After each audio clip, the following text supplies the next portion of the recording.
Let's start with the next answer. On what ground did J.S. Mill consider democracy to be the best form of government and what danger did he see in it? Okay, introduction जो मैंने आपको पढ़ाई वो आप same लिख सकते हो इसमें. ओके, इफ़ आपने कुछ और लिखना है तो हम बना सकते हैं कुछ, जैसे J.S. Mill consider democracy to be the best form of government because it promote liberty, partition, moral development and welfare, public welfare. According to Mill, democracy helps citizens grow individually and morally by involving them in public affairs. However, he also warned that democracy could become a danger if the majority misuse its power against minority. इसका मतलब है कि J.S. Mill के according democracy सबसे best form of government है क्योंकि ये liberty, participation और पब्लिक वेलफेयर को प्रमोट करती है. डेमोक्रेसी में लोग गवर्नमेंट में पार्टिसिपेट करते हैं जिससे उनका मोरल और इंटेलेक्चुअल डेवलपमेंट होता है. लेकिन मिल ने डेमोक्रेसी के कुछ डेंजर्स भी बताए हैं, स्पेशली जब मेजॉरिटी वाले पीपल माइनॉरिटी वाले पीपल को क्या कर देते हैं, सप्रेस कर देते हैं. जैसे हम पहला पॉइंट स्टार्ट करते हैं क्यों हमें डेमोक्रेसी चाहिए, तो हम पहले पॉइंट में आते हैं development of individuality. Mill believed that democracy help in the development of individuality when citizens participate in governance and they become more responsible, independent and aware of social issues. Democracy give people freedom to express opinion and develop their talent and personalities.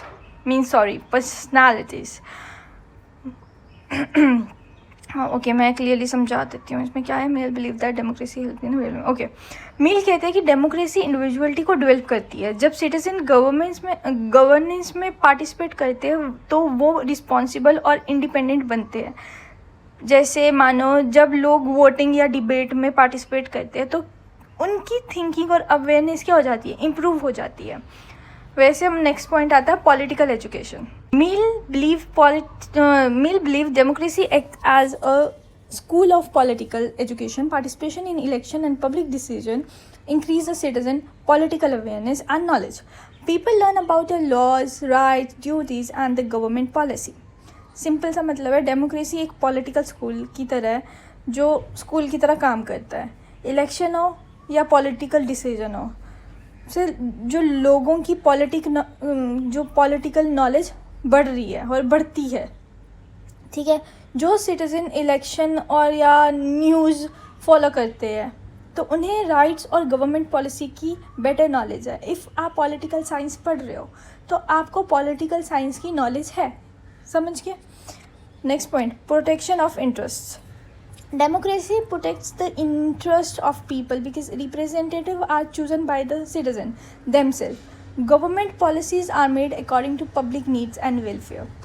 मतलब democracy public के interest को protect करती है क्योंकि representative लोग खुद choose करते हैं.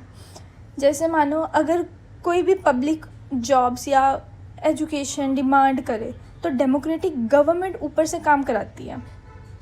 Next point is accountability of government. Mill believe democratic government are accountable to people since leaders are elected by citizens and they must work responsible or risk losing power in elections.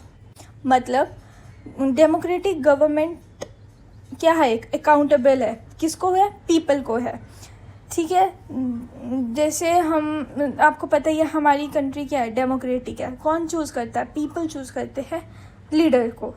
ठीक है, तो अब उसके लिए क्या होना चाहिए, उसको रिस्पॉन्सिबल होना चाहिए. किसको रिस्पॉन्सिबल होना चाहिए, लीडर को रिस्पॉन्सिबल होना चाहिए. ठीक है, जैसे हम एग्जांपल लेते हैं, सिंपली समझाती हूँ. अगर गवर्नमेंट अच्छा काम कर रही है तो नेक्स्ट इलेक्शन में लोग उसी से वोट करवाएंगे, मतलब उसी को वोट करेंगे. ठीक है, तो जो लीडर अच्छा काम करेगा तो वही क्या करेगा, खड़ा होएगा अगले इलेक्शन में भी और उसको ही वोट मिलेंगे और वो ही जीतेगा. तो आपको पता है इंडिया क्या है, डेमोक्रेटिक कंट्री है. For the people, by the people, of the people. ठीक है, तो आपको ये क्लियर ही है. Encouragement of participation. Democracy encourage active participation of citizen in a political and social life. Mill believe participation creates a sense of responsibility and strength democracy. इसमें भी simple सा बताया कि डेमोक्रेसी सिटीजन को पार्टिसिपेट करने के लिए इनकरेज करती है. जैसे लोग वोटिंग, रैलीज और डिस्कशन में पार्टिसिपेट करते हैं. इफ़ इलेक्शन हो तो रैली तो वोटिंग में लोग पार्टिसिपेट करते हैं कि हाँ इधर जाते हैं कि मेरे नॉमिनेट मतलब जो खड़ा है वोट के लिए उसको वोट करो, ये करो, क्या क्या काम करते हैं। तो ड्यूटी तो वो भी देते हैं, पार्टिसिपेट करते हैं, और पीपल जो वोट देने जाते हैं वो भी पार्टिसिपेट करते हैं। ठीक है। Promotion of public spirit, democracy develop public spirit and concern for the society. Citizen begin to think not only about personal interest but also about welfare of nation।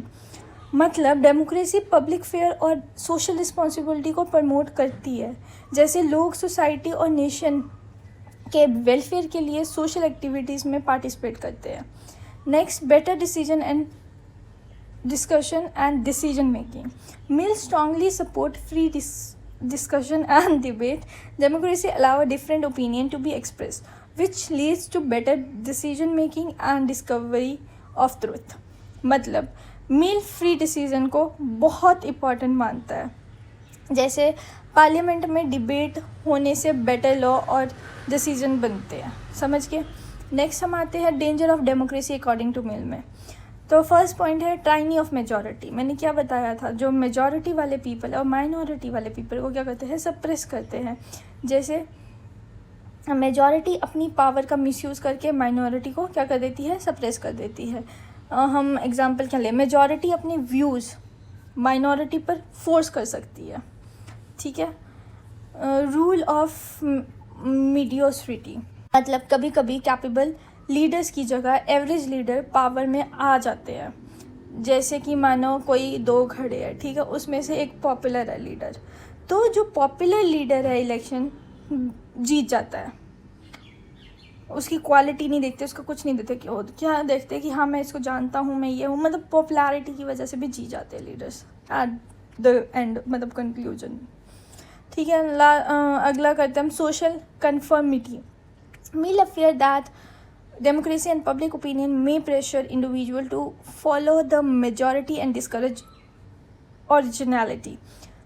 Simple सा मतलब है इसका, पब्लिक ओपिनियन इंडिविजुअल फ्रीडम को pressure कर सकती है, जैसे लो criticism के फियर से अलग ओपिनियन एक्सप्रेस नहीं कर पाते। Next, neglect of minority interest, मतलब पहले इंग्लिश में पढ़ना है। डेमोक्रेटिक गवर्नमेंट में focus mainly on majority interest and ignore minority communities.